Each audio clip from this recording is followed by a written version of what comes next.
Telegram profilingizga o'zingiz yoqtirgan musiqangizni mana bunday ko'rinishda akkauntingizga joylashni o'rganmoqchi bo'lsangiz, videoni oxirigacha ko'ring, albatta o'rganib olasiz.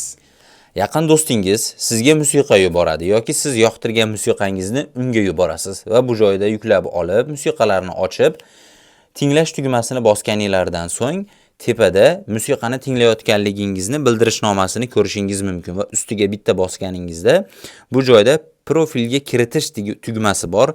Sizda inglizchada add to profile bo'lishligi mumkin. Ustiga bitta bossangiz, audio profilingizga kiritiladi. Va mana buni ustiga bosasiz va buni ham xuddi shunday profilingizga kiritib olasiz. Mana ko'rib turganinglardek ikkita qo'shiq bu joyga yuklandi. Ustiga bossanglar, bu joyda ikkita qo'shiqni ko'rishinglar mumkin bo'ladi. Mana bu ikkita narsadan qo'shig'ingizni ketma-ketligini almashtirishingiz mumkin bo'ladi. Video yoqqan bo'lsa bitta like bosib, kanalimga obuna bo'lib qo'yishni unutmanglar, qadrdonlar.